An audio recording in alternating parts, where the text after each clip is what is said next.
There was only one thing I was hoping for in here, was a seat.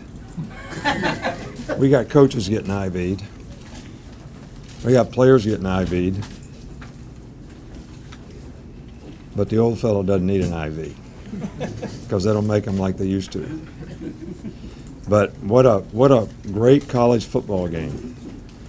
I never ever remember coming back from being 18 points down and then get 18 points ahead and in like seconds let them score twice to be back in the game.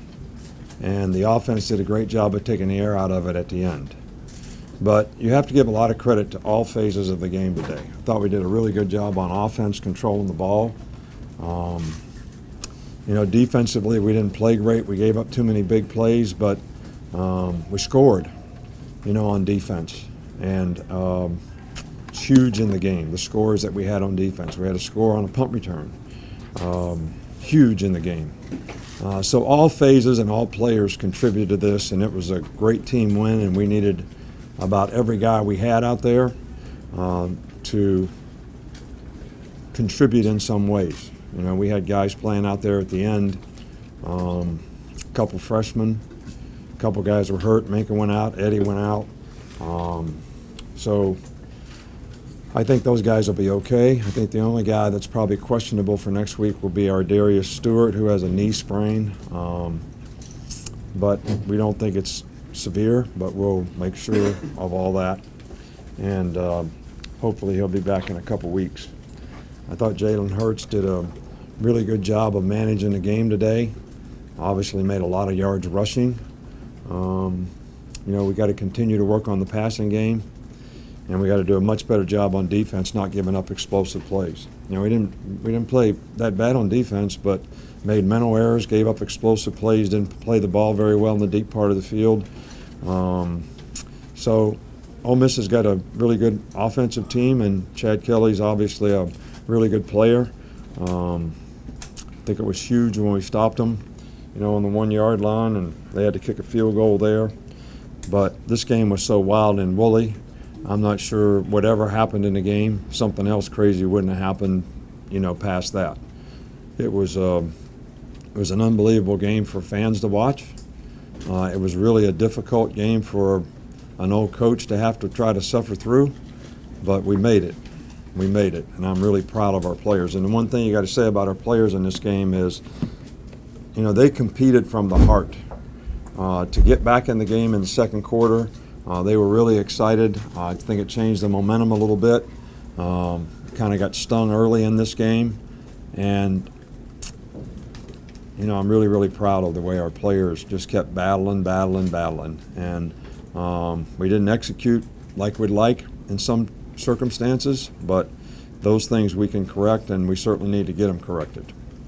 So, we're going to give the players 2 days off today and won't practice on Monday. I think we need a little break here. We need a little recovery. This was a tough game, and hopefully get some of these guys back healthy and get ready for the next game and the improvements that we need to make. There's so many lessons to be learned in this game. So many lessons, so many opportunities to teach. It will be good for our staff and our players. We'll start over here with Michael.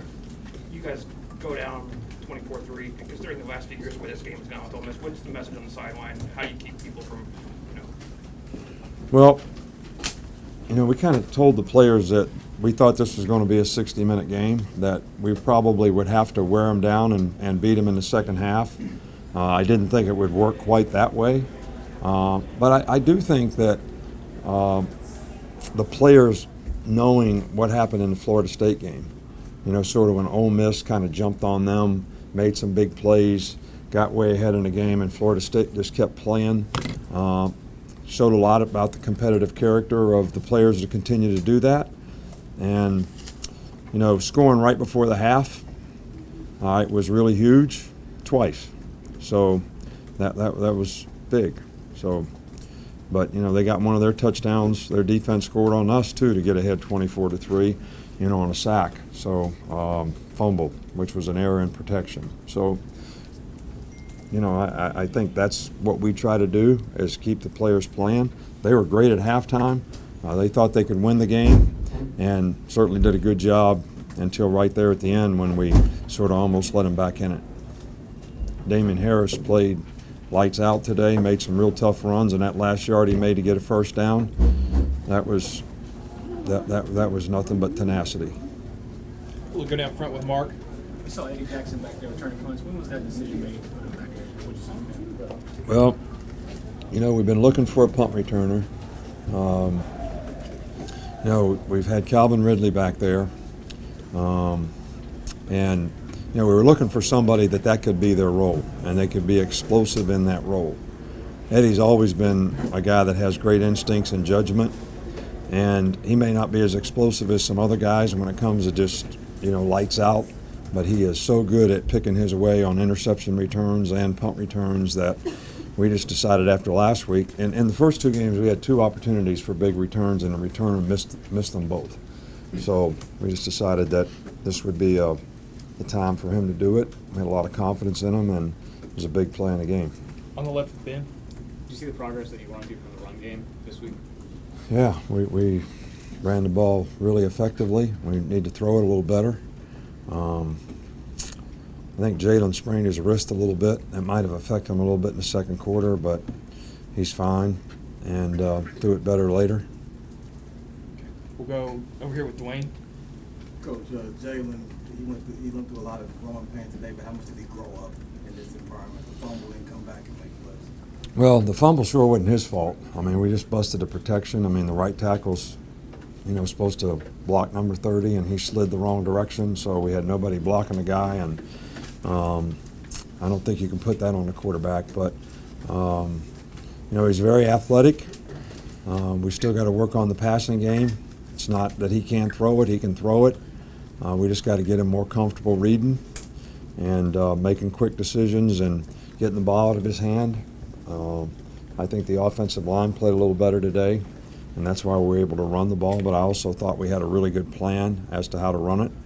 And I think Jalen being able to run it opens a lot of those things up for 2 us. more. Rachel and then Alex. You mentioned that momentum change in the second quarter. It was really pronounced. Was that something that there was a message from the coaches on the sidelines? Did they just wake up? Did they talk to each other?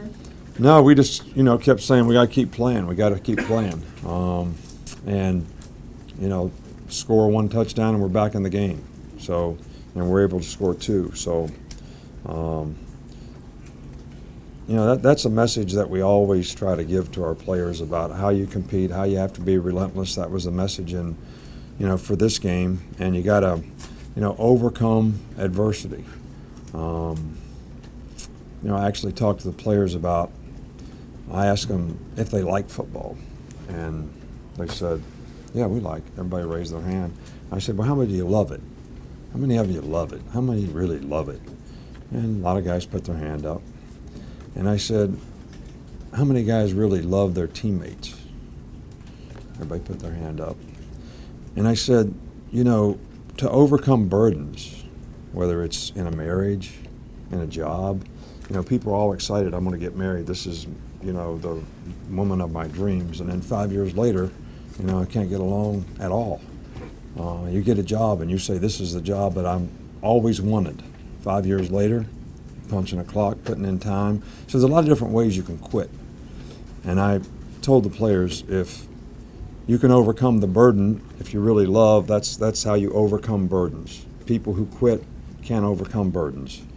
And we'll have burdens in this game and we'll have to overcome them. And that was a message coming here. And I said, if you guys really love each other, you're going to be able to overcome whatever we have to.